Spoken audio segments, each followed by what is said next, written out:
shall be first.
Yes, indeed.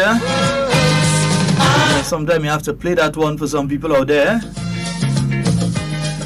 Because believe it or not, who God bless, no man curse. Let's just run this. Grenada, the games have evolved. The National Secondary School Games, Friday, 5th to April. We will witness intense athletic competition, fierce but friendly rivalry, and a unique display of sportsmanship. All the secondary schools across the Tri-Island will compete for the championship. The National Secondary School Games, Kirani James Athletic Stadium. Our nation's children still have a dream. The opportunity will shape their destiny. The National Secondary School Games, Friday, 5th April. Your future, your game. Yes, indeed. And Devon, we're leaving the phone lines open early today for 407-377. We leave the phone lines open. 347-329-3101. Yeah, interesting week. I think the Prime Minister is out right now. He's attending the Monetary Council meeting, chairing. Not just attending, he's chairing the Monetary Council meeting. They realize he's a man who knows to deal with the money, so they put him in charge. Yeah. Of that. And also, we had the IMF was in town for this week. They gave some glowing statements in relation to Grenada's handling, the new National Party administration's handling of the Grenadian economy. Yeah. And one of the interesting things, during the press conference, one of the people asked, well, Grenada being directed by the IMF for themselves had to say, no, we can't direct the government of Grenada. We can't direct them what to do and what not to do. We can give advice, and it is up to the country to take the advice. Yeah. Because there's this belief that, and there were actually people within the NDC and other organizations pushing this narrative that the IMF had an office in the financial complex where they direct government spending, so they tell government what to spend on and what not to spend on, and so no, they make recommendations to the government of Grenada. And I think Mr. Zhang, is it Zhang? Mr. Zhang, he was very clear on that yesterday. They do not direct. I think a call is coming through. Good morning and welcome. Good morning. Hello, good morning. Hello, good morning, gentlemen. Good morning. Good morning to you, sir. And how are you today? We're fine, man. Go right ahead.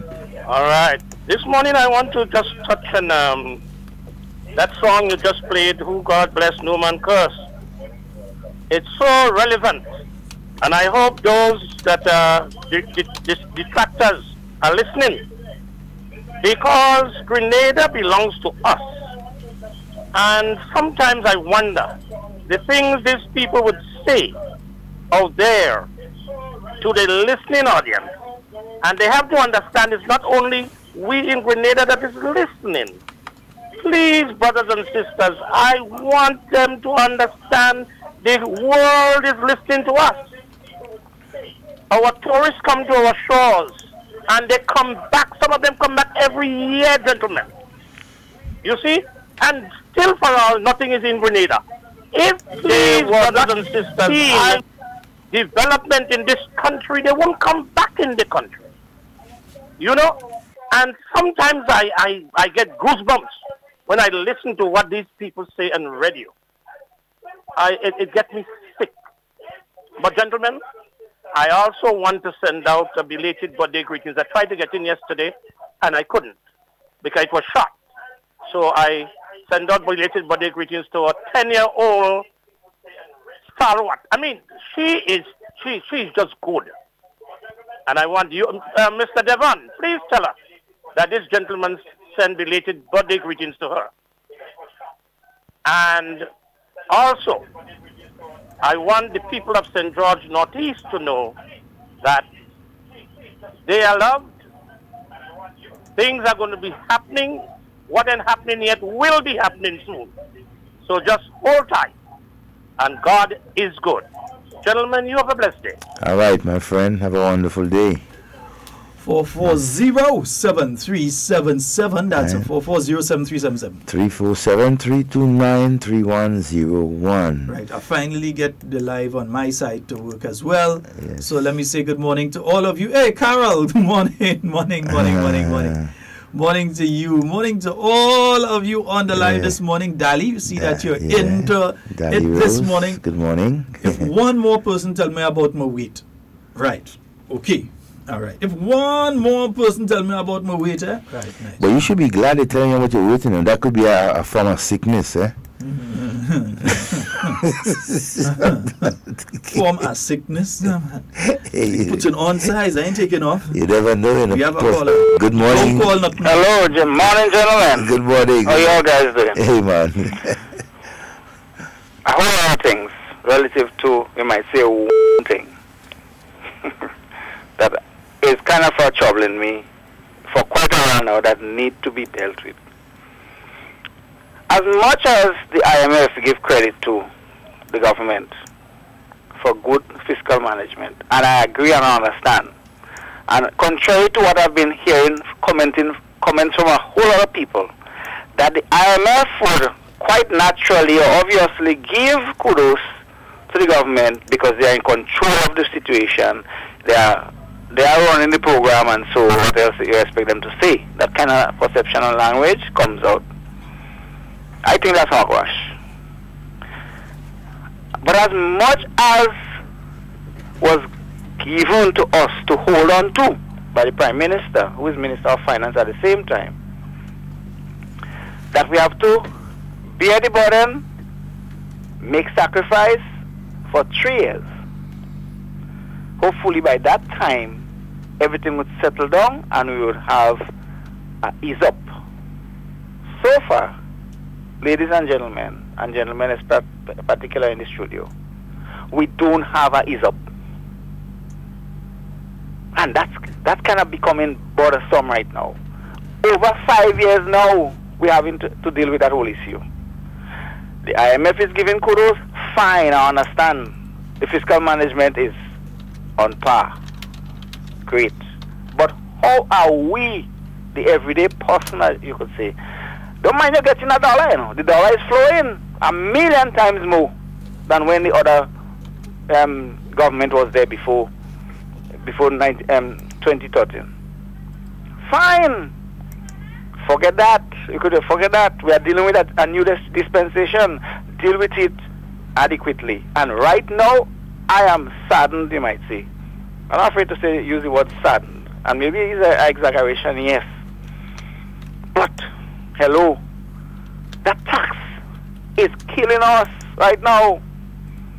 You make the money and it's just flying away. Everybody's saying the same thing. I mean, you have to you have to be able to manage a certain amount of salary above a threshold. And I do construction work, as you all guys might know. And we have a serious problem in that construction area where money is not going up. And I do it in the area of joinery and construction in the general sense. And what show more than anything else is that you have to buy tools just about every day, you might say. Put it that way, it's an exaggeration maybe too. But you have to buy so much tools that you're working for the money is going. The issue of bus or transportation is going. Food is going. Well, you're destroying clothes every day on construction site. That's how the nature of construction. And this kind of thing is bothersome right now. And I hope the Prime Minister is listening to the cries. So, as much as people are working a lot better, the unemployment goes down to 20% or whatever it is, as the Prime Minister is just estimating, we have a problem with the money coming in and just flying out. You get the point? Well, when you say the money is coming in and it's flying out, explain that a little further for us. You give me $1 in one hand. Mm-hmm. And the expense of living in Grenada and everything that you have to do relative to whatever you have to do. It comes in the right, it flows out from the left. Savings is out of the question. Saving is actually out of the question nowadays. But how That's come? a fact of Grenada life. But how? Yes, You're money saying is that. flowing. That's a fact too. But you're saying that, and some other people are saying a little differently. They're saying that how it's due to how you manage your budget. I know. Watch me. The managing budget issue is not so much a problem, you know. I know some people they spend money exaggeratedly. Fine, but I'm saying the cost of living in this place is terrible.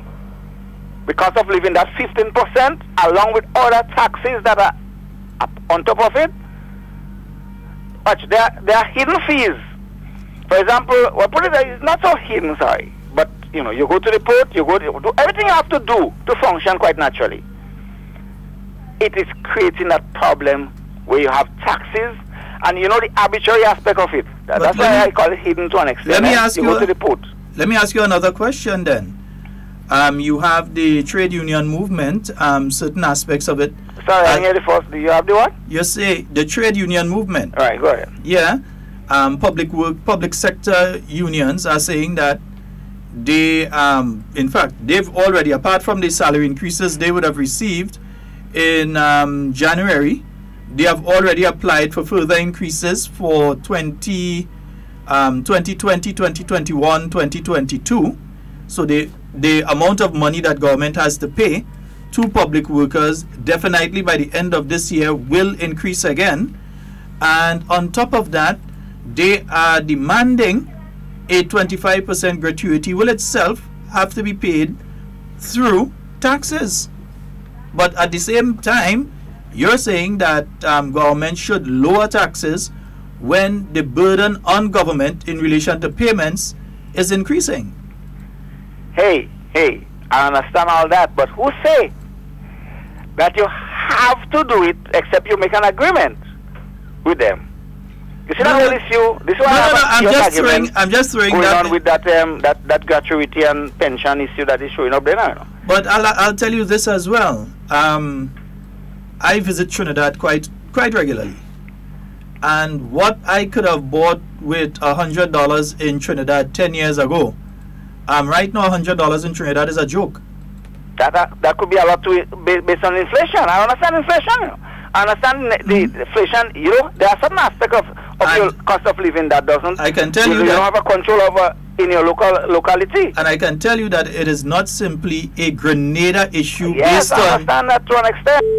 No, if you understand that, you wouldn't be making the statement that it's due to the taxation here that has the cost of living at the rate that it is. It is based on the logic that the Prime Minister gave us to hold on to. That we bear a burden, we hold on to a strain for 3 years, by which time the estimation was that we will have to ease up the whole issue. That's what the Prime Minister told us, basically. And we're not seeing it. What's going on? That's what we need to know. We need to get explanation. My brother, there have been relaxation in several areas. There have been taxes. For instance, I know personal income tax. There were some of us that were paying as much as $700-800 a month.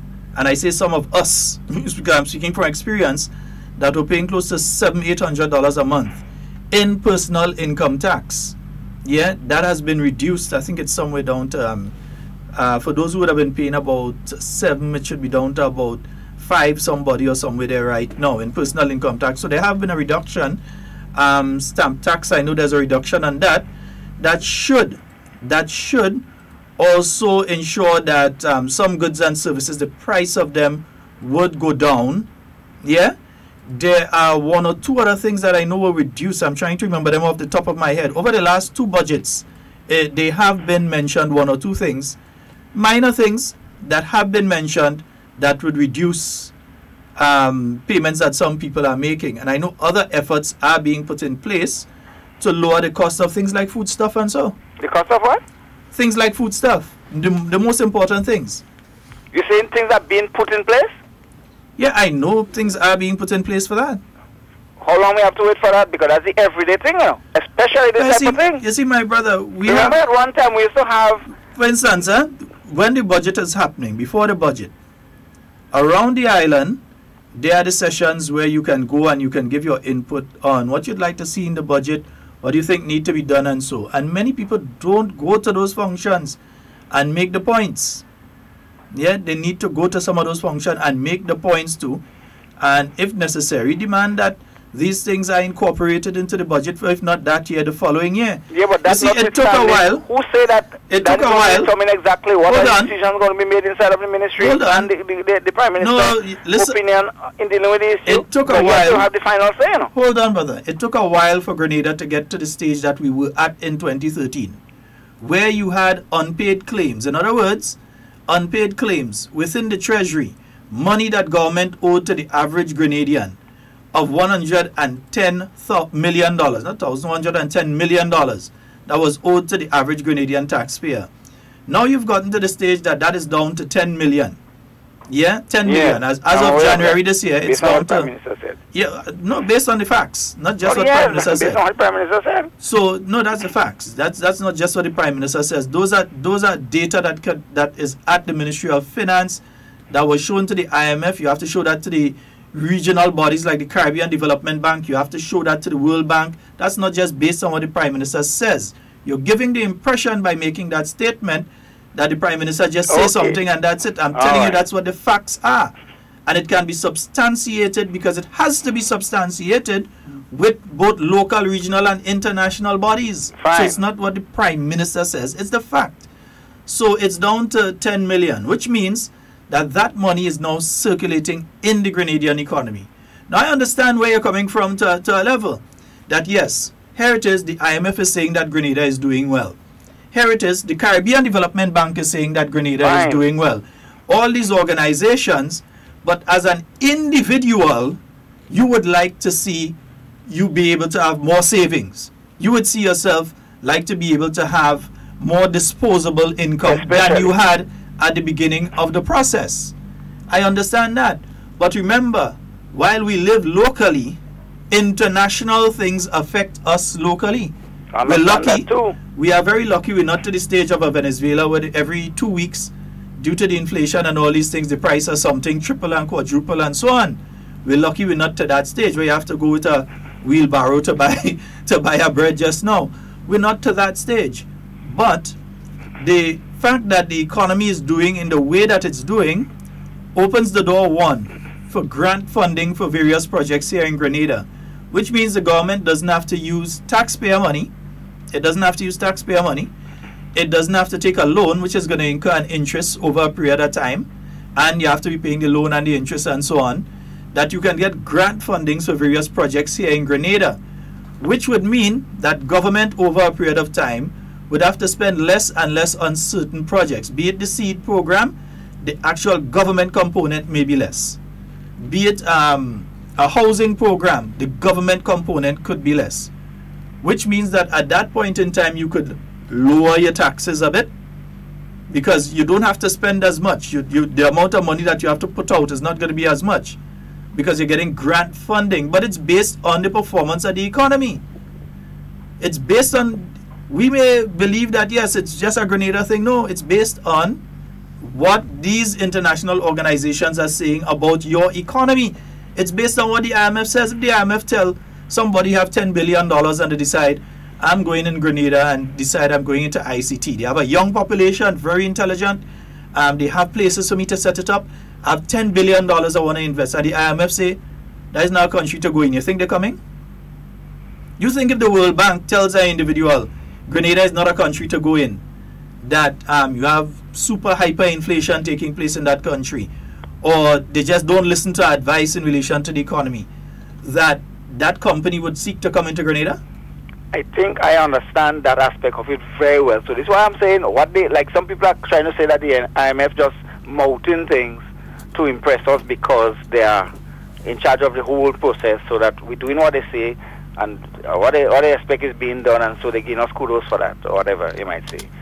I don't have a problem with the IMF, the World Bank, the Caribbean Development Bank assessment of the economic development in Grenada.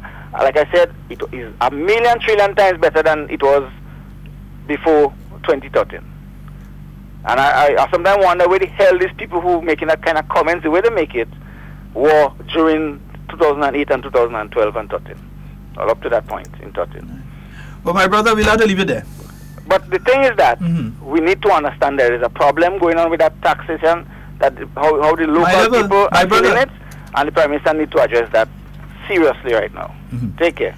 One thing you have to realize, my brother, we have joke taxes in Grenada.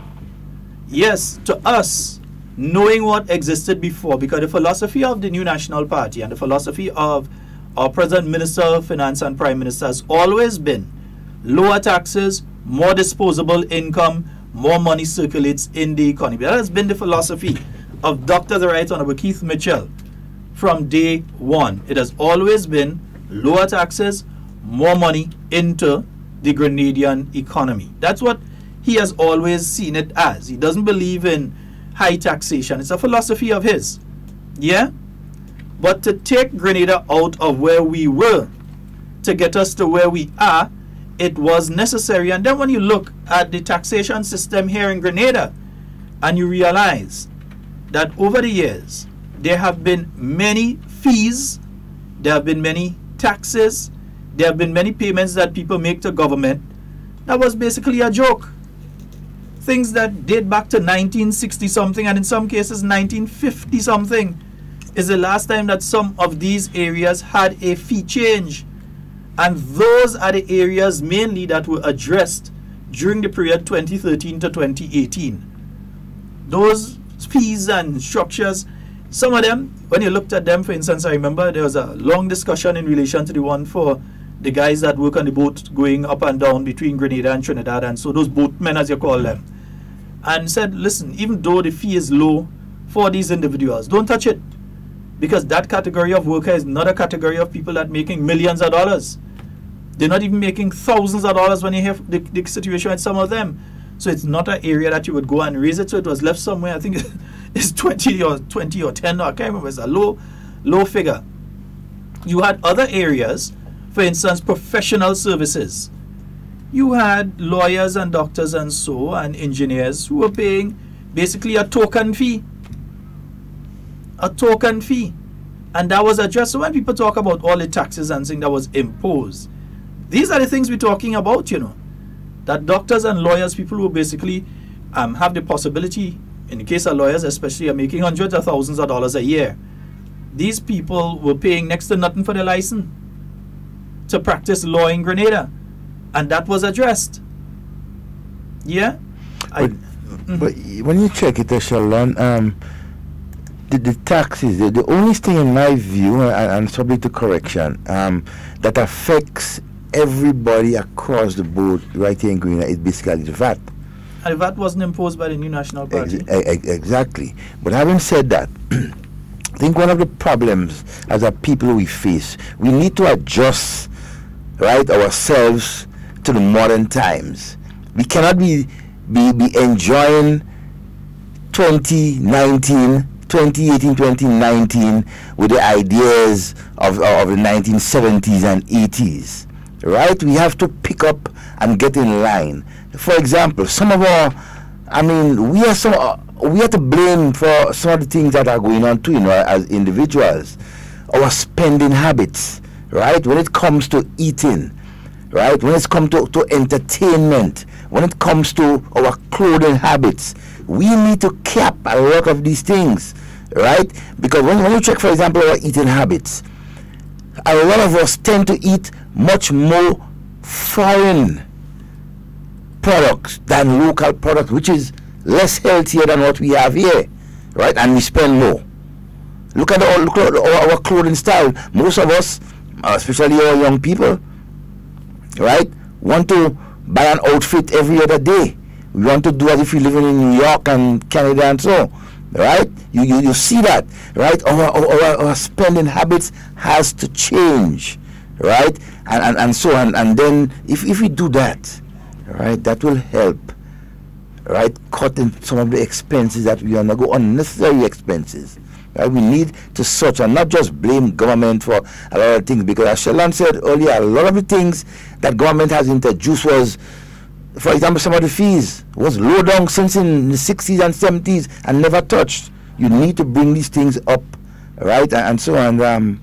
A majority of Grenadians are not being affected by those anyways. Some of those that, and I would say the people who are affected more by these things are the upper middle class and the professionals and that sort of thing. Yes, there are things that would affect everybody across the board. For instance, if you look at the issue of land tax, that affects everyone across the board and so. But then there's the caveat inside there that if it's being used for agricultural purposes and it's that you don't pay anything on it and so on. And then when you look, even if you gauge the level of taxation in Grenada with other Caribbean countries, I would really like you to tell us which country within the Caribbean they're paying less taxes than they're paying in Grenada right now. Grenadians pay on average less tax than nearly every other country in the Caribbean. Yeah? And then your standard of living changes over a period of time. Okay. 1993, your average bills would have been your landline at home from cable and wireless, right? So you have your landline at home. You have groceries, right? But you have landline at home. You have your electricity at the 1990s rate. So your electricity, your phone, you didn't have internet. You didn't have internet bill. You didn't have cable bill. You didn't have cable bill until mid-1990s. Yeah. Some people had it and you didn't have cable Late bill. 90s. So that was two bills that didn't exist. You had your water bill. Water. But it was based on every 3 months. a flat. Yeah, and then every 3 months. You didn't have the meters on your pipe yet. Yeah. Right? And was not monthly something. Right. So you had that. What else you had? Your children going to school, those kind of things. So you had those different things. Now in 2013, you know what we have? We have a mobile phone, so you have your mobile phone and your mobile phone bill. You have your internet package at home, so you have that internet bill. Some people still maintain a landline. I find it a waste of time, but some people still maintain a landline. And you have all these other things that people have added on over a period of time. Sometimes you have the internet and you still have... You have data cable. on your phone, yeah. You still have cable and you have internet and you had, again, as you say, You data on your phone for when you leave home. Exactly. You have all of these other things. The average teacher in 1993 did not drive. They didn't have a vehicle. Or they didn't have They a had cell to take a phone. bus. They didn't have a cell phone. They had to go in the office and make a call. You want to reach teacher so-and-so to tell them some emergency. You have to call the school. And teacher so-and-so has to call from there. And then when they run and they jump a bus and they go in town, they have to make a phone call on the phone bank in between the alley there. Or find a phone booth and make a call. Nowadays, they have the phone and they have those bills to contend with and they have the vehicle. And the vehicle comes with the insurance and the licensing and the repairs every now and again and the fuel costs and all of that. And the fuel cost isn't even based on Grenada. It's based on what takes place outside of Grenada affects the fuel cost. So there are various things you have to look at. So you can't just look at it and say, well, okay, well, I don't have the money that I used to have before. But your standard of living has changed. And what your average monthly bills has changed as well. Now, the basket of food stuff is something that definitely I know government has looked at. I know they continue to look at ways of getting the average basket of food stuff, the price of it down. But then when you even encourage local production, our own people just watch it and pass it. That's my point. That's where some of these things stick, because even we ourselves are denying a healthier lifestyle by eating what we grow, right? It costs less, it's more healthier. I mean, what else do you need? Right? I mean, instead of you giving your child money to buy a Buster or whatever carbonated drink, right? You can make a mug of juice. Every evening you have lime, citrus, orange, gospel, lemon, all of that. Every single day you make a different type of juice and give your child a bottle of that to go to school with. every day. What does it cost you? But not only that, we chop down all the fruit trees. So we do have the gospel, we do have the five finger, we do have the passion fruit. We chop down all of that. We sell the land out and give it to people to put on house and so on. So it's concrete jungle. We do that. We do have a fowl run a distance away from people. I don't like people have fowl run close. That you could go and you have your fowl and so on. We want to mine 2 animals. 2 rabbits. So you have to go and buy all your meat. You have to buy all these things. Exactly. In some instances, I'm not saying this across the board, but in many instances, we are the ones that come and create our own situation when it comes to the cost of living as it is right now. That is my point. And then there's the issue of budgeting. Like I see some shows coming up and some people about, they can't this and they can't that, but they go in show. No, but if you budget properly, you might be working for a little bit of money, but if you budget properly, you might be able to say, well, okay, I put this aside, I put that aside. Exactly. I'm going there. Or you have your automatic savings, as some of us have. When you pay the credit union, you have an automatic savings, something going in there, and that kind of thing. Yeah? So you have that. But it's now 11 o'clock. It's 4 minutes after 11, actually. 4 minutes after the hour of 11 o'clock. Just before I forget about it and the program closes. 1. Yeah, so I'm going to hold on the calls for a little while. 1. Heading to Malmont playing field tomorrow. The Dux Challenge Trophy. That'll be taking place tomorrow starting from 4 p.m. Yep. All right, folks. So 4 p.m. it's going to be the Dux Challenge Trophy. And you're going to have St. John facing off against Carriacou and St. Andrew Southeast facing off against St. David. Yep. You also have an exhibition match between the parliamentary representatives and the office staff to start the ball rolling. I believe the drivers, they said they're going to be playing as well as a team. So I know if they're going to be playing with the constituency team as well as playing. But anyhow, we go see what's going on. So they should have been incorporated within their constituency. Now I think they wanted their own. They wanted their own thing. Yeah. Well, yeah. So the drivers, they have enough. and them drivers and them fittest, so don't play it after them. And them guys and them are easy. So that's going to be taking place tomorrow at the Malmont playing field. Hope to see you all there starting from 4 p.m. and going into the night under the lights. Yes, a lot of people. You see, they don't even say the same kind of thing about St. David, but they ain't saying that all St. David had lights on the playing field and them guys ain't saying that. Ain't saying that yet. You know, there's only fine ones other thing to say. So that is taking place tomorrow at the Malmont playing field. Also remember, coming up on March the 1st, letting you all know it's not going to be a big screen, not going to be a large screen, it's going to be a massive screen. They are at the Bougejou playing field on the 1st of March. That's where we're going to watch, our 5 Grenadian artists take on the world in the International Soca Monarch down there in Trinidad. So folks, you don't have to pay anything to enter. It's going to be at the Bougejou playing field.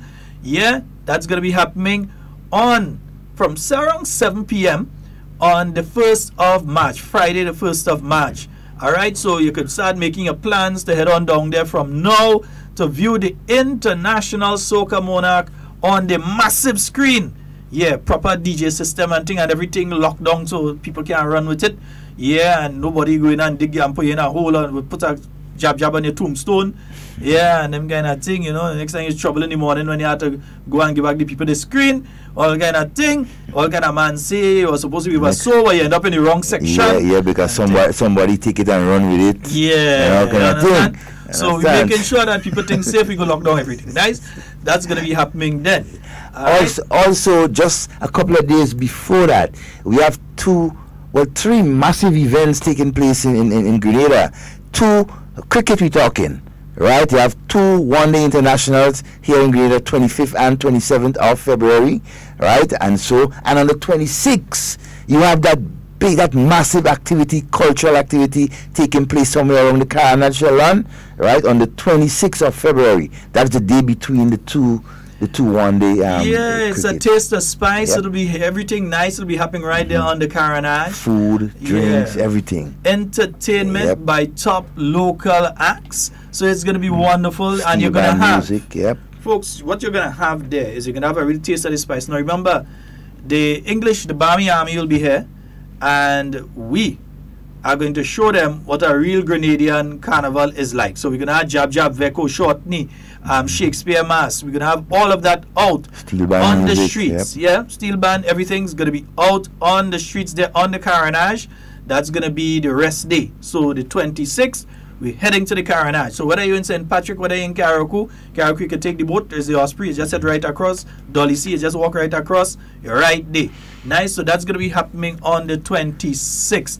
All right. So a lot of activities coming up, man. Grenada. The next couple of weeks, Grenada is buzzing. Cricket, lovely cricket. And all other people been going over and get their tickets. I saw them across there. When I went over there for a meeting, I saw a lot of people looking for the tickets. I'm not sure if any more in those over 60 tickets remain. I'm not sure if any more remain. A lot of our senior citizens have been taking advantage of that. Yeah, boy. And then people head down there quick. Yeah. I need to get 2 tickets for one of the games. Yeah. But Devon, you know, I had to talk about something this morning.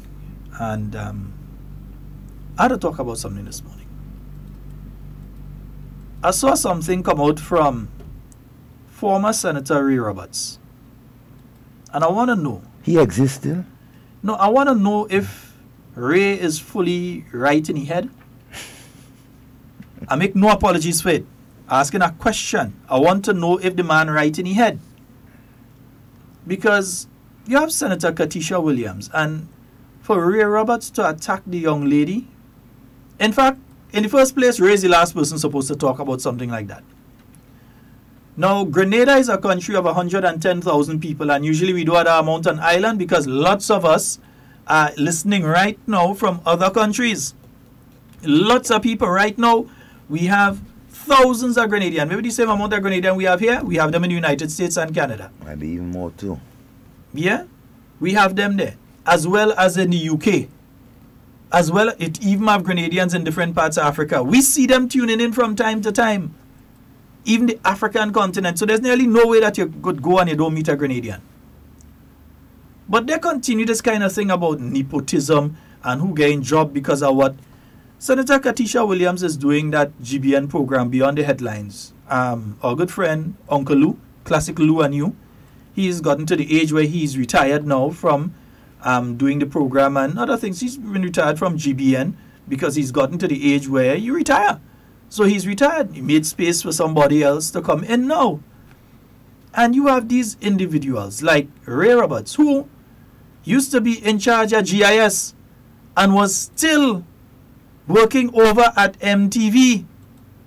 Yeah? So Ray, didn't you used to do news over at MTV?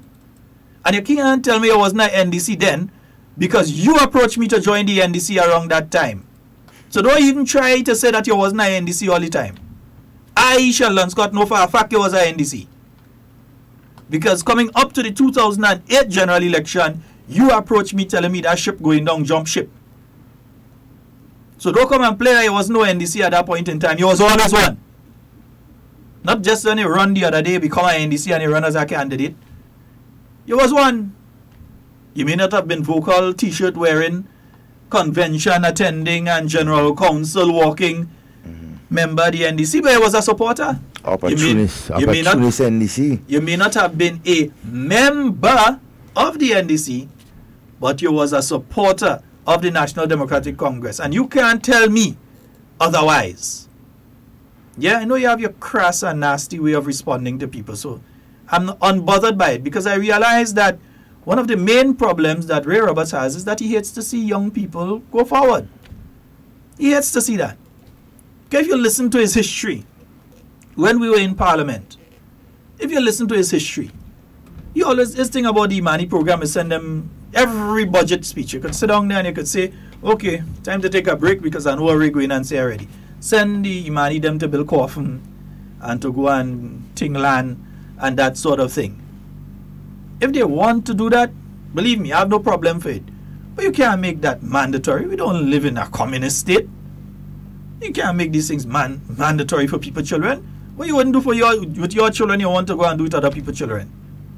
So I could never understand the context. But there's this certain level of, some people, it isn't across the board, but there are some people, when you get to a certain age, you start to cross over into what they call old age. That they really upset that they're getting old and other people young. So that their days, all things being equal, that their days are numbered. And that this young person still has a lot of days to come. So they are upset.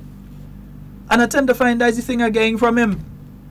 Because the hypocrisy, when I saw Randall Robinson putting out this thing and beating it, I had to ask myself if Randall probably drink too much or something. Maybe he run with it.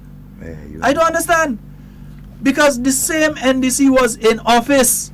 NDC, the National Democratic Congress. You know Randall wouldn't know much because at that point in time, yeah, he wasn't really that much in it. He was supported, but he wasn't NDC member yet. Yeah, when the win and thing, then he become NDC member. We know opportunists when we see them, you know. Yeah, now come. Yeah, we know opportunists when we see them. A lot of them, you know, they inside So, right now. You didn't see that Ray Roberts used to be on TV every night reading MTV News. Nah, they couldn't see that. You didn't see that. And he was You didn't know he used to GSS, be in GIS. the newsroom in MTV. You didn't know that at the time that he was directing government information, the person in charge of the government information service, at the point in time that he was there, that he was also playing a role in a private news entity, Meaningful Television. Government have any shares in MTV? No. Okay. Zero, zilch, zot. I'm just Government don't have, the New National Party don't have, and members of the New National Party don't have. And he was there. They didn't see a conflict of interest. Not at all. Hypocrite Randall and hypocrite Ray and the hypocrite people that echoing them, they didn't see a problem then. They didn't have a problem with the director of the GIS. I never said no. I said if the man capable and he competent and he could do the job, let him do the job. That's my job. Yeah. If he could do it, I didn't have a problem with it. Yeah, he's a journalist. I mean, let him. Up to this day, I still have a problem with it. If he was competent and capable of doing the job in an unbiased manner, and he could do the job, and he knows the difference between when I here working for government, when I here doing an unbiased thing, he could do that, no problem. All power to him, and all power to anybody like him. Because one thing I ain't is a hypocrite. So you never heard me cussing Ray and saying, well, look, Ray day and he day. You all two positions. That's the business. I know he builds. Capable. I don't know. Man qualified. The man capable. And I don't know the man builds. I don't know what he had to pay. Yeah. So I ain't think. But when a young lady now, with a future, they try to attack the young lady. And we know why you're attacking her, you know. We know why you're attacking her. Because that meeting that we keep talking about that's taking place, we know that that issue came up there. And the thing is that they want her out so that they can get a person who is vociferously opposed to the government of Grenada. They want somebody that is just, and the thing is, don't give me this thing about who have bias and this one have bias, and so everybody have bias. There is no such thing as an unbiased human being, so stop that stupidness. Second thing, to say that, oh, nepotism and this kind of thing, we're on a small island. Everybody related to somebody somehow. If I shake my family tree enough, a Romain go fall out of it. I'm positive of that. If I hold my family tree and I shake it, a Romain go fall out. I shake it again, a Benjamin go fall out. All of us are somehow related or interacted or associated with somebody else. If we didn't go to the same school, we live in the same village, we have the same friends, we were in the same organizations, everybody in Grenada is connected to somebody somehow or the other. So this kind of nonsense about if me and Devon is friend and I'm in charge of a ministry and Devon is competent and capable of getting a job in the ministry, I shouldn't give Devon the job that he is qualified for, that he has, if it have an exam for it, he do the exam and he pass the exam for, that I shouldn't give him because me and he is friend. That's nonsense. Because what you're going to end up with is substandard people in various positions and you would never get anything done in the country. I give you an example of how the hypocrite and I'll say bad mind. Hypocrite. When NDC was in office, I was in charge of the Battery facility, right? And there was a young lady who we met there. She was there temporary, but she was there for about 2 years or so, doing the job, right, on a temporary basis and so. Now that position became, the full-time position became available, right? So in all good wisdom, the PS, myself, and the SAO decided, okay, there's a person there doing it temporary. She already been involved in the job for almost 2 years. Let us make her permanent. That was the right thing to do, because she's qualified, she knows everything. But instead of that, during that NDC time, you had the Prime Minister indicating to me in particular that that particular lady must not get that job. Instead, he appointed somebody else to get that job. After the young lady been there for the longest period of time and capable and competent. And not just that, a contract was already prepared just for the lady to sign that contract, right, and pick up that permanent job. I had to just put my my hands on my head and return. Ray must remember. These guys don't. Ray must remember that he was the one that warned the NDC not to fire me. Yeah, I just remember thing, Ray. That's why I ain't cuss you. Ray was the one that warned the NDC, don't fire Sheldon Scott. Remember when you used to drive the little car and you come in and drop them from MTV in the evening time, and you're meeting me in front at the bus terminal? When you're dropping off the different staff members that had to go up to Grenville and so on, you're saying, boy, I warn them fellas not to send you home. I had to tell them, yeah, because the only reason I was sent home was due to politics. And you knew that. You used to tell them that's the one that's capable, boy. Or you go send home that man. That man could work good. And don't send home that man. Because you knew that that administration and that organization, that is the mentality of that organization. That is the mentality. They don't have the open door policy at the New National Party. Sometimes people say, oh, you see this person? Oh, how NNP take that person and get him a job? That was the man that was against them right through. You doesn't hear that with the NDC at all, You doesn't, and they had a little confusion because I hear Tevin, they saying that all these geriatrics basically in the party have to go. I kind of paraphrasing what you say. That's not the exact words. But he's saying that the geriatrics, I think it's people like Ray and them he talking about. These the weight, the heavy weight on the party. Glenn, these people, and then they had to go. Saying that these old people in the party had to go. They had to go. You understand? Saying that they're holding back the party, these old people and them, they had to go. they had to make way for young blood. Don't play me, we had the audio, Zane? we make sure we will give the audio just now. They're not timing, not today, but we will get them. Yeah. Is he that say, not we? No, today, say didn't say that the old people in the party had to go. That they had to go. You ain't say let us stay around as an advisory body and everything. You ain't say that how they could provide leadership and guidance of governance and the mistakes not to make. You say they had to go. But you see, but that's and I am blaming. That's something that he learned. It's a pattern because. When NDC got into office, that was one of the things that some of the guys did. They decided to get rid of all the senior persons with the experience in the party to make way for some of the troublemakers that they have there right now that see them with NDC. But I'm trying to understand if our good friend Ray Roberts is losing touch of reality. Yeah. I think he's getting a bit senile. If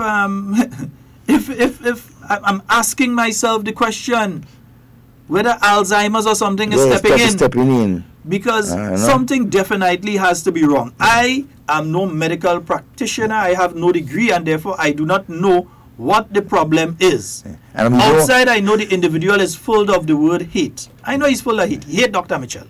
Every time he stand up in Parliament, I used to be there. I ain't talking from second-hand experience. I'm talking about from first-person experience. Sit down and across from him in the chamber. This is an individual, every time he get up to talk, no matter what the bill is, he had to talk about Dr. Mitchell. We know that for a fact. And if that was the individual then, if the individual ended up being a candidate for the NDC, saying the worst things about the government, and that is a person that used to be in charge of news on MTV at a point in time. When I was in charge of news, I know they used to be reading news and they used to be in the newsroom. That is to tell you what was taking place with the news at that point in time. That is to tell you at that point in time. Now they want to vex. Say, oh, this girl going and work down there and she working in GIS. They sending a girl working in GIS down in MTV. Randall is a hypocrite. But you see, everything is... You is a hypocrite and Ray is a hypocrite. All you two hypocrite. All you should shame to show all your face. All you should put on a crocus bag and walk in tongue. Shame. everything is slipping away from these guys, and everything that they see or they envision in what the future of Grenada or even NDC would be is disappearing in front of the eyes because they have. I mean, they have. So what if Katisha Williams is a government senator? We know somebody wanted to go in parliament and who wanted to be senator and who wanted to be governor general and all kind of. We know it hurting. We know. All right, you didn't get it. Blah. Right, nice thing. Means you is all this thing with being a senator anyway. I was dead. Done that. But you want to attack the young lady. Number one, the young lady is intelligent. Number two, she's competent. Number three, she's from St. John's, all of which I love. Right? Number four, she's been appointed by the government, but she does not hold a government portfolio. She's not a parliamentary secretary. She's not a minister of state. Neither is she a minister. She doesn't hold any government portfolios. The only thing is that she's a senator appointed by the ruling party. Yep. That's is that a crime? That means, therefore, that when she goes into the Senate, and even though you're in the ruling party, you're given the opportunity to speak your mind on various things. Up to recently, when there was this bill on the tax thing with the United States and so, members spoke against the bill because they said they did not believe that that is something that is the best for the Caribbean region and countries like Grenada, but we have no choice because the big bad United States put it on us, so we have to go with it. You have the big stick over here that say you have to do it, you have to do it. Other than that, your banks, your local banks could find themselves in problems in doing transactions with people in the United States, where we for sure have over 100,000 people that interact with their families and so here, financially and otherwise. So to avoid that, you do what they said. But you make sure point that you don't agree with it. Yep. Yeah? They make the point that you don't agree. So I have to wonder how hypocrites like Ray Roberts and Randall Robinson could be going around making these kind of statements. But that's why NDC is dead, you know. I mean, because of these guys, because you have these guys around, they make no sense. But that is why now that little group in a Dum Tevin, and these younger people are forming their coalition to get rid of a certain echelon of people within that organization now. They form their own separate clique and are aiming to get rid of certain people because they realize these people, number one, they don't like them. Number two, they have a problem with young people and progression for young people. And number three, they've stained the organization to the point that as long as they remain around there, certain people ain't coming. Yep. They understand that. So they're trying to get rid of them. Watch, their convention is going to be very interesting. But what they're going to do, what they're going to do, don't expect what to happen in the convention. It's going to be happening behind closed doors before. And when they go to the convention, there's going to be the appearance of this unified front. This, yes, all of us are together kind of thing. So don't expect it to be out in the open so unless we put it out as we just usually put it out. Yeah. And we but we expect that. But let me open the phone lines again, man, because it's 26 minutes after the 11 o'clock. We open the phone lines again. 440-7377. All Oli was calling just now call. But I had to say they too hypocrite. 347-329-3101. That's our overseas line. Give us a call. Ray, you, Randall Robinson too. Oli, hypocrite. But in there is AR and RR, you know. No. You seem to like initials. No, it's two R's. RR, Randolph and Ray. Yeah. And Roberts like, and Robinson. You seem to like these initials. We have a caller. Good morning and welcome. Yeah, good morning, Sheldon, and good morning, Devon. Good morning, my friend. Yeah, thank you guys for taking the call, man. Devon, I can't remember the young lady name yesterday, but Shiloh. Shiloh, yes. And I think you're related to her. Yes, that's my cousin, blood. Yeah, man, Devon, I sure should make you proud. Such a wonderful young lady, man. She is sweet. So pure with that love. Yeah. Intelligent. I'm hoping that Grenada could make that young lady our love ambassador, because I mean she's just so pure with that love. Yeah. It was heart feeling, heart thrill to see that young lady yesterday. And one more thing, I'm hoping that she probably could take on as a task. But I'm seriously hoping that Grenada could make that young lady our love ambassador. You know, work with her, because she is capable. She is capable of holding her own. But I would like to, if I can give her an idea. She talks about the domino effect. And, you know, they have going around now the 10-year challenge effect as to what you were 10 years like before. So if she probably can, you know, put it together, maybe Devon, you guys work with her and put something together with the domino love effect and challenge the other and send it out. And let's spread the love, you know, because she's so right with this love, you know, as we spread love. And that's what NNP is all about. You know, we're all about love. Love our fellow men and love our brothers and sisters. And it was so fitting to have her there yesterday, I mean, spreading that message of love. So I'm hoping that you guys can give her the help that she can send out that challenge, you know, that domino love challenge. It would be a good thing. Think of it. All right, guys? All right. Thank you very much. All right, Okay. thanks, my friend. 4407377. That's the number for you to get on to the inside. I don't like hypocrisy. I don't like it. Ever since I hate hypocrisy. That is one thing I don't like. I don't like it. I don't like it. I don't like it. But birds of a feather flock together. You don't expect nothing else from Ray and Randolph and But they keep Bunch. attacking the young lady, and I'm asking myself why. Because one, That's what they do best. No you see, reason. the thing is, when you're successful, because I have gone through my attacks from both individuals on some of the most personal, disgusting attacks that I've ever been through in life, in all my years on earth. These two individuals have been involved in it. The two of them have been involved in it. Personal attacks. You understand? So I'm trying to understand why attack the young lady, but then knowing what I know, that there are meetings that are taking place at a certain location with different individuals, different individuals, and that the strategy is to, one, get into various groups and organizations. And here let me tell you, one, they have decided that they need to infiltrate the church organizations. Let me say it again. They have decided that they need to infiltrate the church organizations. They need to have pastors and church organizations speaking their language.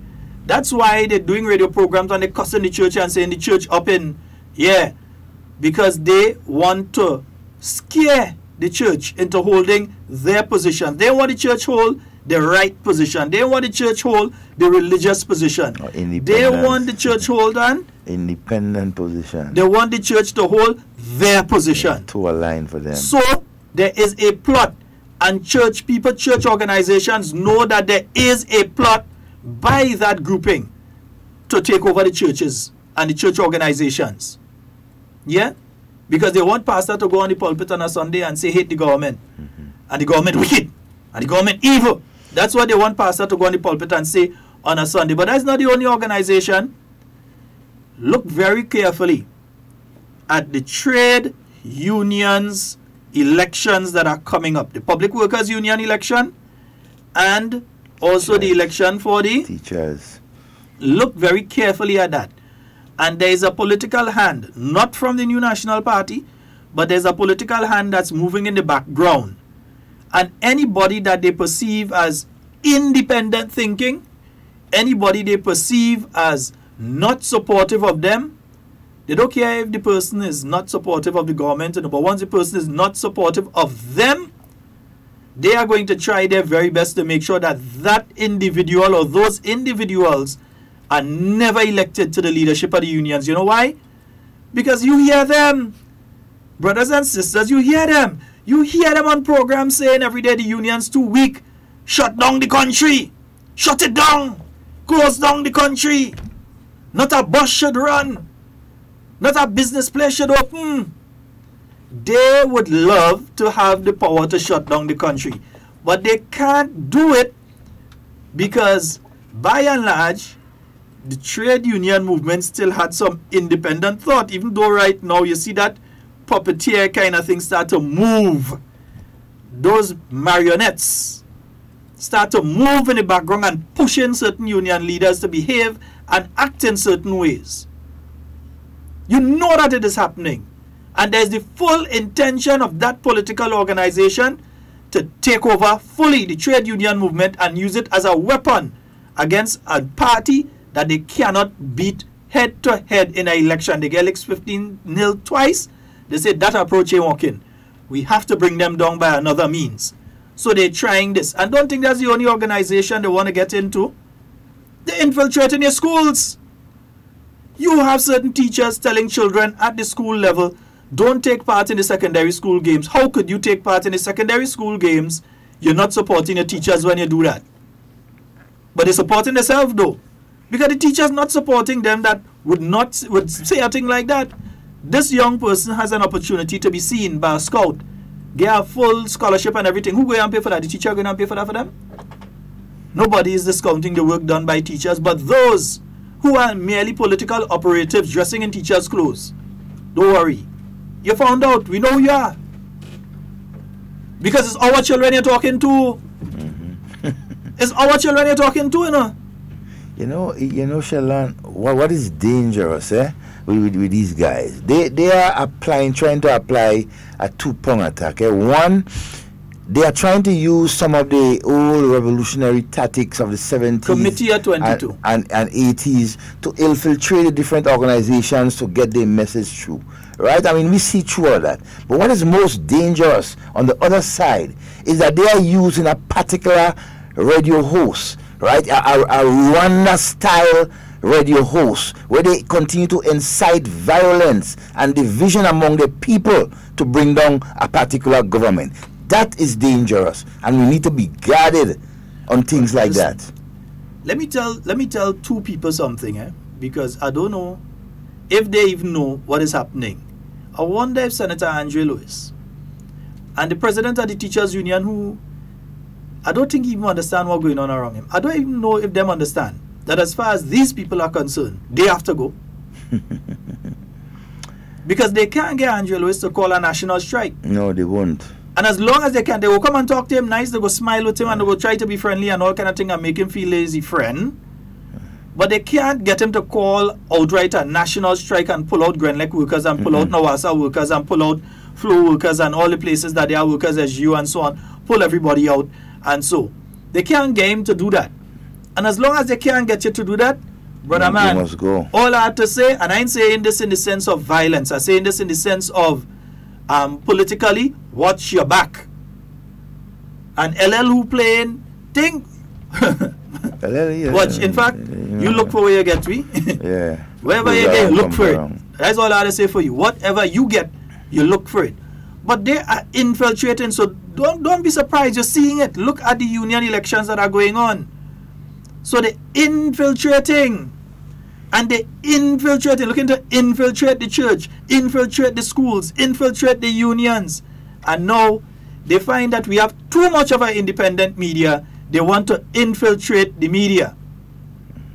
When government had to get lash, it getting lash.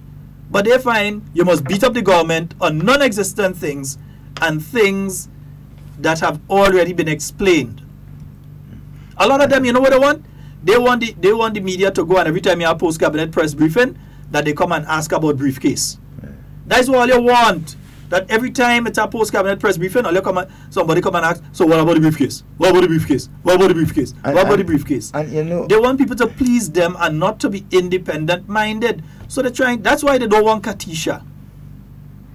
So you said, let me ask yourself a question, Devon. Devon, you know the individuals. In fact, I think you know some of them better than they know themselves. I honestly believe that you, Devon Romain, know some of these people better than they know themselves. If an invitation is given to them to come on to the Beyond the Headlines program, one program once a week that a young lady doing and they have a problem with it, it have a load of other, to the point, it all kind of other, I ain't here to say nothing there. To the point, it have the night program with Godfrey, all kind of other program. Me here to say no. If the NDC is invited to go there, so they're saying they wouldn't go? Because the PR is out there saying that this is wrong, so they wouldn't support wrong. No, they won't support wrong. They wouldn't support wrong. You look so. GBN, my friends down at GBN. Yes, my friends, because I'm a Grenadian and all of us live in Grenada. My friends down at GBN. Because they want to take that and spin and say, see how they're controlling? Ain't controlling nothing. GBN, have a program. Invite the NDC, let me see if they won't come. Well, very soon they will get invited. Invite them, let me see if they won't come. Because you see, even the host of the program does not dictate who really comes on the program. So if GBN decides to have a particular program on Beyond the Headlines and so, and she's the host, then so what? Good morning and welcome. Oh, everything. All right, my friend. And when the last section on Miss Ingrid Rush made a statement, and she from what she looking, she outside, she looking inside. And what you see, a lot the leaders and the executive members of the NDC party making some subtle move, pushing out all the diehard NDC and new people coming in, right? And if they continue to do that, they stand no chance of winning any election. And you see what they breed that the young people mind. And you see what happened now? The young people want the older heads of the NDC to go. See, that's what they breed into the young people's mind. They're getting rid of all the diehard, all those older heads. But what I share them, I always see, you need the old and you need the young. Right? Never try to push up people that work hard to achieve to bring a party where they. But you see, when you teach your children to do that thing, they're going to turn back onto you, the elder folks, and that is what's happening. Right? That will happen to them because they have nothing good to see about the country. All what they have to say is negative things, and then the independence just gone. Right? It just gone. I think these people need to come together, and if they say they love the country, let's put aside the politics and put the country first. Right? Put the country first for the betterment and the good and development for building our country. Put aside hatred and let us love one another. Get so much hate. And when people hate people, Devon and Sheldon, they make them sick. And they can never stay comfortable when night time is because they always thinking about somebody. But whenever a heart of love for people, you sleeping comfortable. So Brother Devon, Sheldon, you all have a wonderful day. God bless you all. All right, thank you. Friend. Well, you know what? Our Randall and them go and post on Facebook and call my name again. Post on, we know that is all you could do. Listen and then go and post and say all kind of stupidness. Post my name and say thing again. It's disgusting. Yeah. These people, what has the young lady done to them? What has she done to them?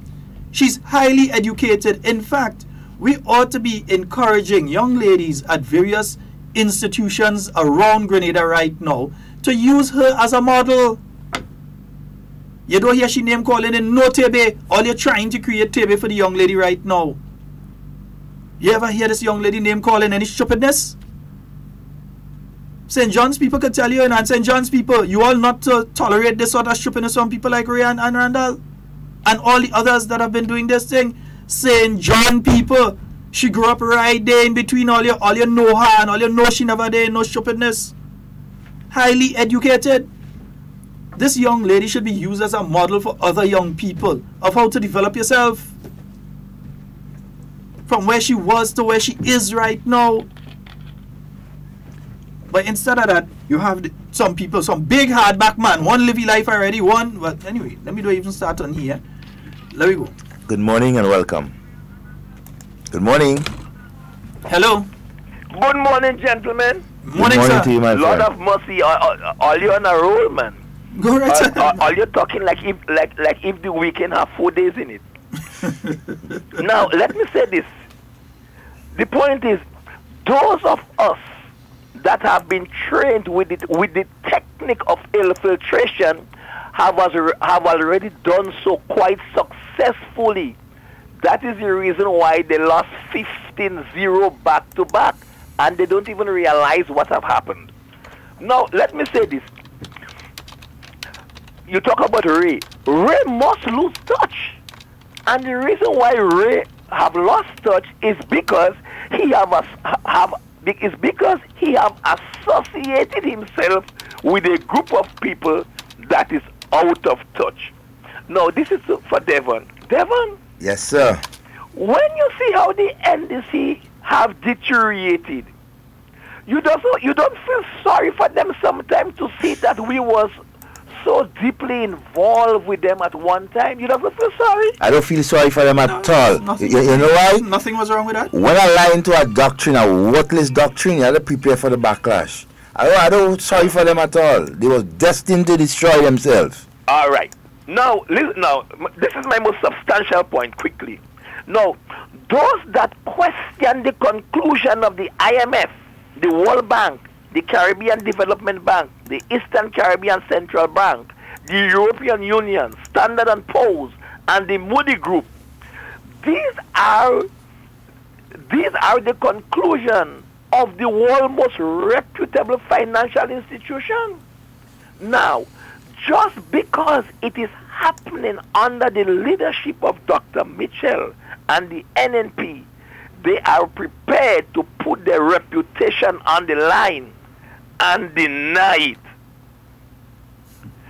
Now, if our economy did not grow and did not improve, where did the money come from to increase the social assistance to the most needy people in the country? How did we manage to pay out over $140 million of unpaid claims that was left in the Treasury by the last administration? Where did the money come from to pay out over $110 million to benefits to public servants? Where did the money come from to hire over 300 teachers permanently into the system? Yes, I agree. Taxes need to be reduced. But while the economy continues to improve, we cannot cut off our nose and spoil our face, meaning we have to continue to operate within the guidelines of the PRA. Or you don't get confused with the PRA. It's the Physical Responsibility Act. Now, listen to this, gentlemen, and that's why I'm glad I'm from Lafayette and Moncton. Listen, the highest paid radio personality in the country, highest paid, with a monthly expenditure of $7,000, total working hours 3 hours per week, source of income, public solicitation, from a society and a people where you say this condition exists. The people are poor, they are suffering, bad government, 54% of the population poor. You know, they call the locals some of the most untidy names. You know, they have said the government push people into poverty. They say the manager of the country is bad. The economy is not good. Still for all, with all of these conditions, yeah, you beg for $7,000 every month and get it, my brother, from a society that's falling apart, where the worst condition exists. Devon, growing up, there used to be stories about Compe Lion, Compe Zaire, and Compe Tig. This is 2019. I cannot buy into this mindset anymore. Gentlemen, you all have a pleasant weekend. All right, See you too, my friend. Now, we know what the plan of these individuals is. And let me tell you what the plan with the media is a larger plan, you know. Because you see, prior to 2008, they were able to get their claws into certain newsroom. They were able to get information going out on certain things. Remember you had programs by people like George Grant. Where's Eddie Frederick? Where is he in truth? Brother Eddie kind of relaxing now. He had time for this kind of thing again. I think he does personal development sessions and so he's good at that. These days, brother. He's good at that. But remember that there was a concerted effort against the NNP prior to 2008. All station you listen to. Yeah, and Peter's coming in at around 11:30.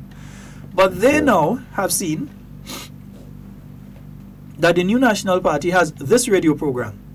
Now we have this radio program and we broadcast it in the night. They have one in the morning and one in the night too. Right? Ours, you can call in.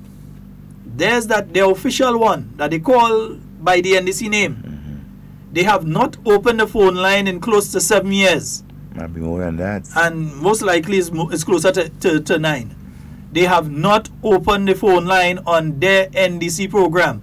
The people that does be talking about let the people's voices being heard, like Animal Farm, after they say all animals are equal, they come back and they say afterwards, but some are more equal than others. So their thing after let the people's voices be heard is, but we didn't tell you which people we was talking about. Only them. So they ain't open no phone line. No questions to the political leader.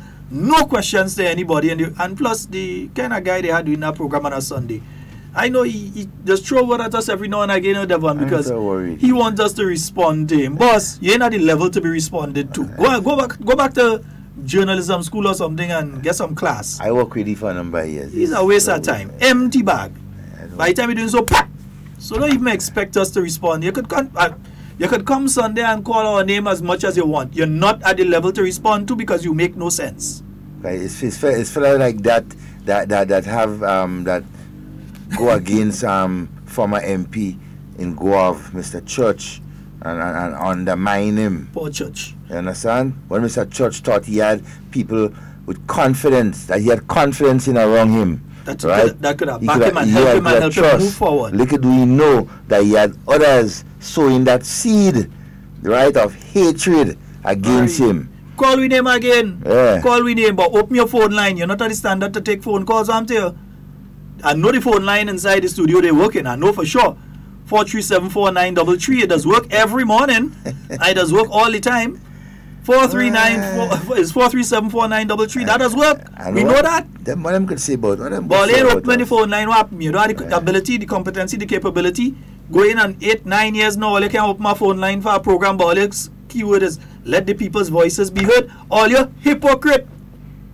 And not just that. No, I say today say it as it is. Friday we saying it as it is. When I remember this said guy, the host of that program, I remember he was almost out of NDC, almost pushy out of NDC when all this thing going on. He was like fish out of water.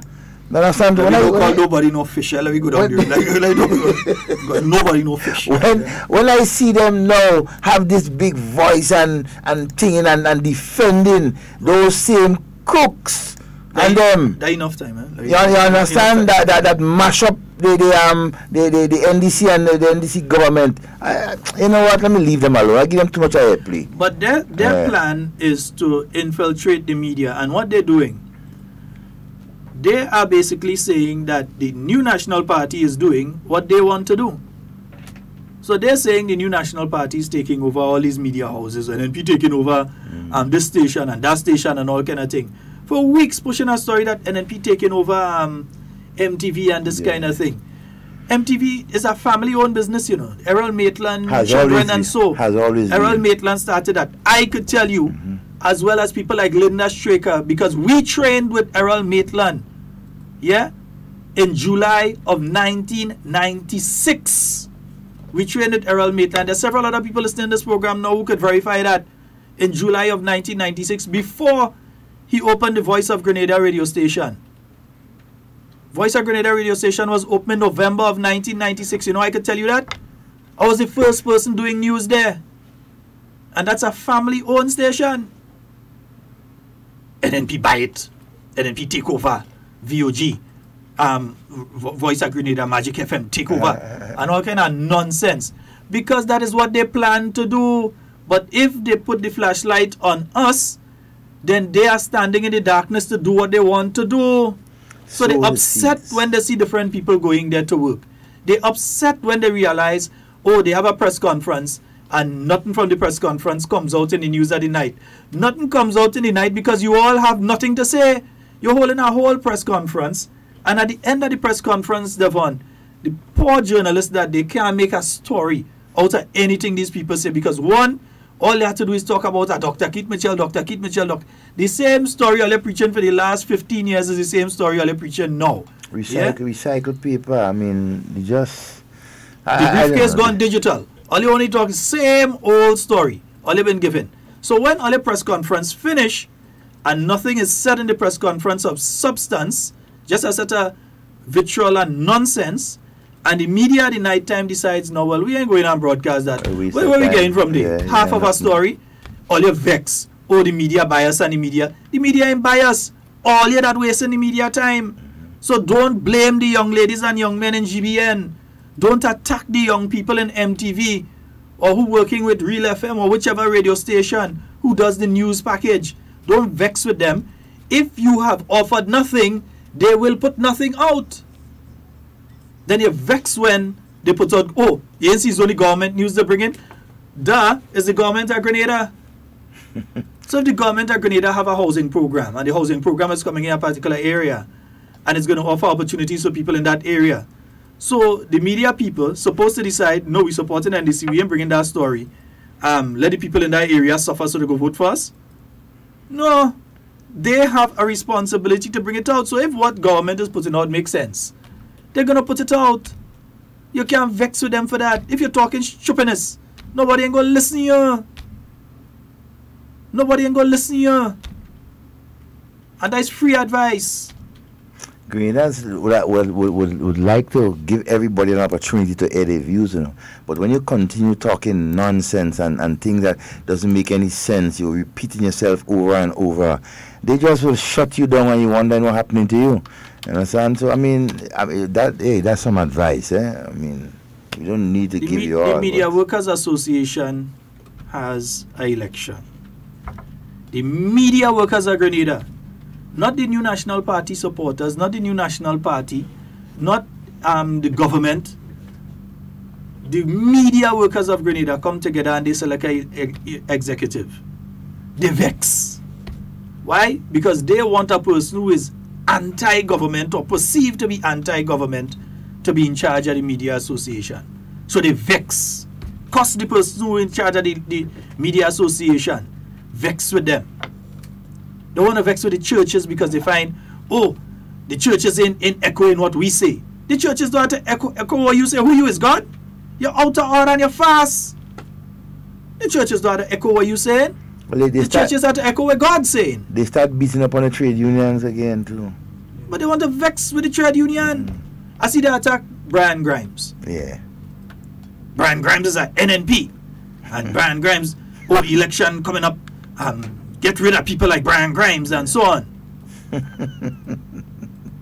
But you know, is certain people within the same public workers union that in behind that. Because even within the public workers union, the left hand don't like the right hand and the right hand don't like the left hand. And you all who in the public workers union that listening to us right now know that we talking the truth. You wondering how we know? We know. The left hand don't like the right and the right hand don't like the left. We know that is the case. Morning, comrade sister Rachel Roberts. How you doing, my dear? You know what that is going to cause now? That is causing a friction and a fraction within there that at the end of the day, the friction going to cause everything to end up into factions, and you're going to end up with a fraction that going to take over certain aspects of the public workers union. And who suffers? The workers. Representation, proper, effective representation. That political organization that having the local bush meetings every now and again trying to see how they could undermine government. They need that public workers union, and that's an important union for them. Very much. They need the leadership of the public workers union, but you know the problem? How much people you think you have in the public workers, in the public service right now, Devon, that paying dues to the public workers union? They're getting $800 million, 800,000 a year. So make a little guess. A couple hundreds. Nah, man, hundreds. Devon, you're going crazy. A couple thousand, man. People within the public service, you know how much does actually go and vote when they have leadership? About 700, 800. So the vast majority of them don't go out and vote and be part of the entire process to select their leadership. And they don't understand that selecting the leadership is important because, one, it will affect the quality of the benefits that you're able to acquire, and it's going to affect your standard of living on a whole. Because not only are you working within the public service, you also need services from the public service yourself. You know much people has had to leave to go downstairs and birth center to get a birth certificate or a death certificate, or run across to the passport office to go and get a passport, or run upstairs because you have something to do through the Home Office or the Prime Minister's ministry, or go across to agriculture because when you go home you have a little farm running, you need some fertilizer, you need something. Civil servants themselves use the services being offered through the government service. So if it collapses, it's going to affect you too. But you know what? They sit down, and when time comes to vote for the leadership of the Public Workers Union, they're willing to accept a second-rate leader, or one who could be puppeted by opposition forces, who cannot offer any benefits, by the way. They can't offer no benefits. They don't even have a seat in parliament. They didn't even have a seat. I had to go buy Hubbards and buy a lawn chair for them. They didn't have a seat. But these are the same individuals who want to marionette behind, strike, close down the country. They want to take over the media because they don't want you getting the facts. That is why they will always attack Devon Romain, Sheldon Scott, Nazim Benjamin. That is why they will always attack us. Because they do not want factual information coming out. Always Randall and them just run them out and say that's how all we're doing here is lie. Not once have these individuals been able to come and prove anything we're saying is untrue.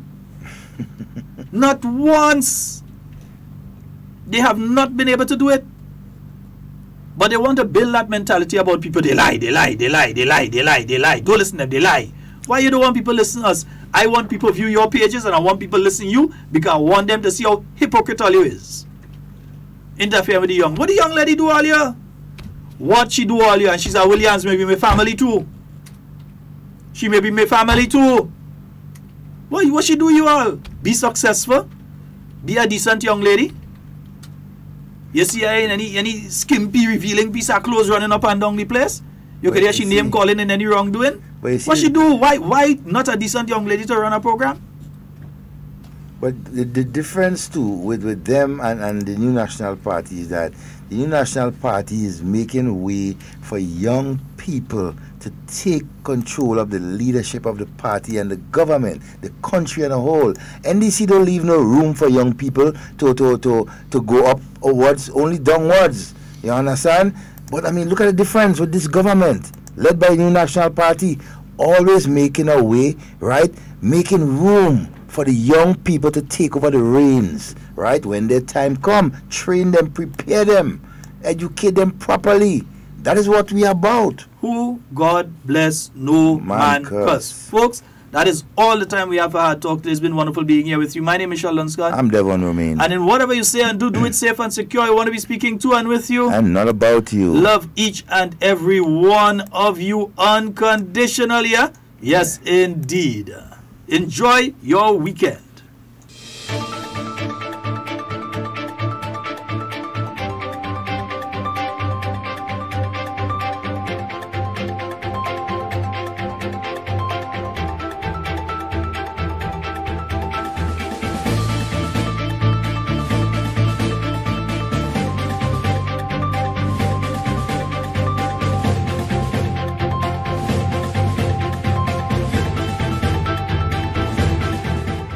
International Monetary Fund proposes ex-ante approach to building resilience in Grenada.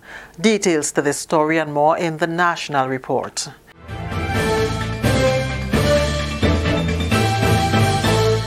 With the news for today, Thursday, February 14th, I am Leslie Ann Johnson. The International Monetary Fund, IMF, is proposing a shift in focus from ex-post to ex-ante approach to building resilience for Grenada. Building resilience was one of the key themes highlighted during the visit of a high-level IMF delegation this week, headed by Deputy Managing Director of the IMF, Mr. Tao Zhong. Mr. Zhong said building resilience is more effective than responding after a natural disaster, and it can also help to boost growth and private investment over time. He said this shift will help to safeguard the significant gains Grenada has recorded in managing its economy. If you're speaking of these natural disasters, we know this is not necessarily just a possibility. It's a question of when. It's not a question of if. So we have to prepare ourselves well. In the past, what we are doing is, we just respond or be responsive or passively responsive when the natural disaster hit. Now, of course, that's important. We have to respond. We have to be responsive. But more importantly, we realize that we have to move ahead and prepare ourselves in advance. So what we call it, the ex-ante resilience building effort. So that's a core part that we are trying to work together with the government, and including the part on the sound macroeconomic framework. Mr. Zhong said Grenada's economic performance has been quite solid as a result of the strong macroeconomic policies pursued by the government and the tough fiscal measures. We think the government and the country is on the right track, and this is the beginning of that. It is not the end of the story, and we hope Grenada can provide a right case so that other countries in a similar situations like your neighbors can draw some lessons learned here, can draw some good experiences here to help them to prepare their work. I think because Grenada is, like I said early on, is one of the members in our big families, and we benefit each other, and we learn from each other. This is not just a matter of one-way flow of monetary terms, etc. But more importantly, the information, the knowledge flows, two-way flows. Sometimes that we provide advice to the countries, and sometimes the countries' experiences show a good way for us so that we can also pass on to our other members. So we all benefit from this relationship. Prime Minister and Minister for Finance, Dr. The Right Honourable Keith Mitchell, also acknowledged the need for a shift in focus, saying the actions we take in the preparedness and mitigation phases of the disaster management cycle can significantly reduce our level of vulnerability and consequently the potential impact of a disaster. We are in effect building resilience. Dr. Mitchell added, we have done an excellent job of ensuring fiscal resilience, and we must now broaden the scope of that to build a true resilience. We are cognizant of what we have done, as I mentioned just yesterday at the luncheon with the IMF team. Parliamentarian partners, social partners, and we say to them, this journey is far from over. We now have to safeguard what we have achieved. We, those of us here, we have to leave a legacy for our children and grandchildren. We cannot now say because we have achieved where we are, then we go back to do business as usual. Now go and increase wages beyond our ability to sustain it. Just keep hiring people into the public sector and not obtaining sustainable growth in jobs. That does not help us. Try and give everything that you earn, particular pension increases that you cannot sustain. It hurts everybody, including the pensioners. So we have to be responsible.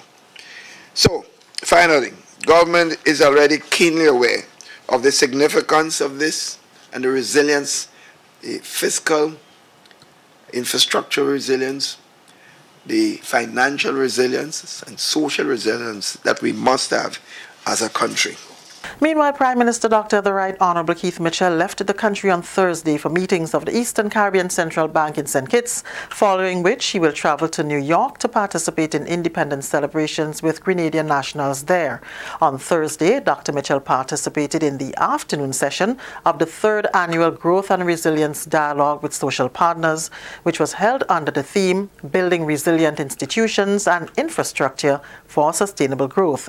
The Annual Growth and Resilience Dialogue was introduced in 2017 as a means of raising the awareness of stakeholders on issues facing the ECCU and the development of strategies intended to foster growth within the currency union. According to an information document on the ECCB website, the forum places emphasis on a few key challenges to growth and generates strategies to addressing them. The document further states that the issue of regional transport infrastructure, gaps and market-based governance arrangements have been identified as the key areas for discussion at the 2019 edition of this event. Speaking to the media prior to his departure on Thursday, Dr. Mitchell described the Annual Growth and Resilience Dialogue as an important opportunity to bring together government leaders and the leadership of trade unions, non-governmental organizations, churches and other partners in the development process. The objective of Thursday's meeting were to focus more on institutional strengthening and infrastructure to share effective best practices for growth and resilience, to encourage the exchange of ideas and to forge further consensus on the key elements of the Growth Action Plan. On Friday, Dr. Mitchell, who is currently chairman of the Eastern Caribbean Currency Union, will chair the 93rd meeting of the Monetary Council. At the close of the meeting, Dr. Mitchell will lead a press briefing that will look at outcomes of that discussion. The Prime Minister will then travel on to New York, where he will participate in Grenada's 45th Anniversary of Independence Gala and Awards Ceremony, which will be held at El Caribe in Brooklyn. Dr. Mitchell is scheduled to return on Sunday. Minister for Infrastructure Development, Public Utilities, Energy, Transport and Implementation, the Honourable Gregory Bowen has been appointed acting Prime Minister in the absence of Dr. Mitchell. This is the National Report. More news after the break.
Continuing the news, 50 young people on Thursday graduated from a 3-month life skills and practical training, looking forward to facing the world of work. The program, Fostering Level-Headed Youth, or FLY, seeks to develop young people through skills training as a means of reducing youth unemployment. An emulation ceremony was held at the National Stadium on Thursday, marking the completion of the 3 months of training in restaurant and bar services and facilities maintenance in St. David and St. John. The Honourable Kate Lewis, Minister with Responsibility for Youth Development, says the skills acquired through the FLY program are the gateway to other opportunities. You are now more empowered to improve your quality of life and that of your family and your community. You are now better equipped to make a lasting positive impact on the development of your community and your country on a whole. Parliamentary Representative for St. David, the Honourable Oliver Joseph, spoke to the importance of using the training to maximize their potential. It is important to have our people trained and certified so that they can take their rightful place in society. Society keeps evolving, and we have to train our young people to deal with this evolving society. So we have vehicles now that are keyless. We have tires that are tubeless. We have TV that are wireless. But we still have some people that are clueless. So we need to have people trained in order to deal with all these new challenges. And I'm pleased with the turnout from St. David, the number of young people that came forward and said they wanted to be trained. Because that is where it must start. It must start with you as the individual responding to the call. And the parliamentary representative for St. John, the Honourable Alvin Dabrio, applauded the participants for adding value to their lives and increasing their human capital. It gives me immense pleasure to be part of this graduating ceremony. There is no greater feeling of accomplishment than seeing our young men and women excel and develop personally, socially, academically, and professionally. You are now armored with knowledge that will make the battle of your daily lives easier, which will also help in combating unemployment. And that's the National Report. I'm Leslie Ann Johnson.